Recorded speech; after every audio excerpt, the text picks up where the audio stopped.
I have waited my whole life to find my purpose. I've always been a very deep diver, like in a very annoying, self-important way, and all in the effort to find truth, but usually in a very affected, theatrical way. My teenager led the way a lot of my adult life. Um, I thought that relationships needed to be volatile or they weren't real.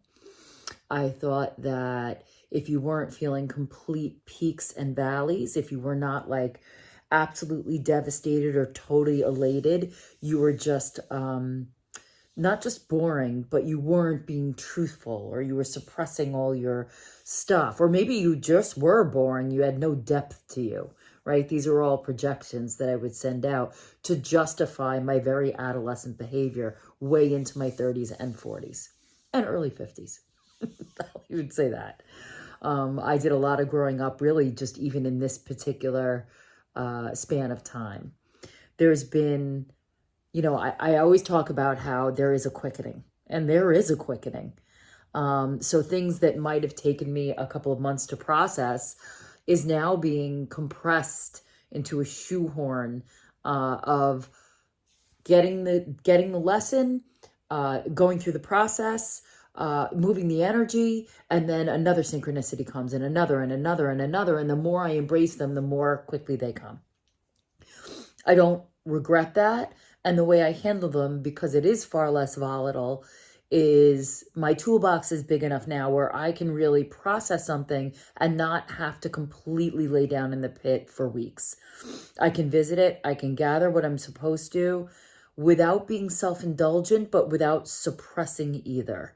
And it's a lot of process work. It's a lot of really understanding what the root of the story is, but then not getting stuck in that old story of retelling the old story. It's like, okay, we know where this root is. We know what it is. How does it add to our vision moving forward?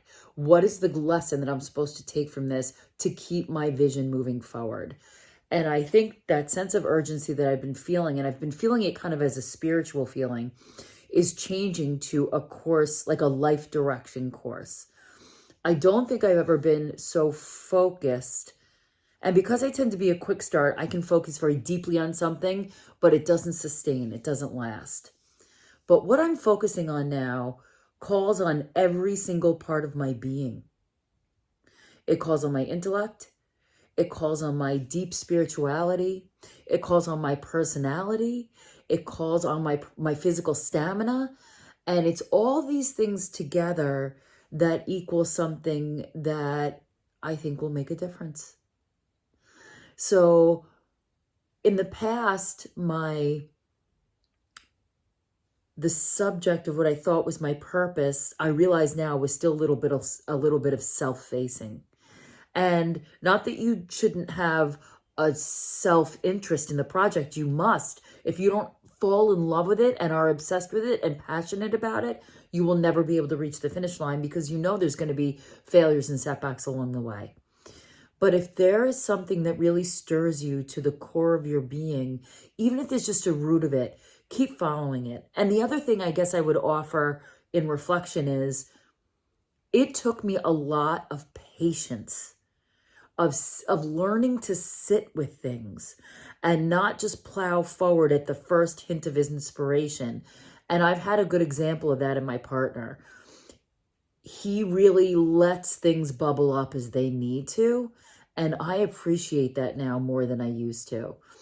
So what comes up for me today, and the question that I have for you is, if you feel the little tail end, a little whisker of something that you think might even just have to do with your purpose, keep that ember alive. You don't have to dig at it with a pickaxe. You can just keep the ember alive and see where it goes and stay faithful to it. Let it germinate. So I think I've shortcutted myself a couple of times because I've gone after things too aggressively and not let them germinate. But you also have to take action. So it's, just balance very comfortably on that razor's edge. Good luck. Because that's where I am now.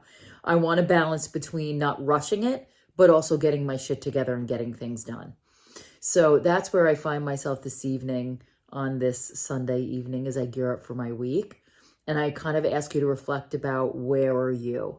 Where do you find yourself this evening? And that's what has come up for me today. And I will see you tomorrow.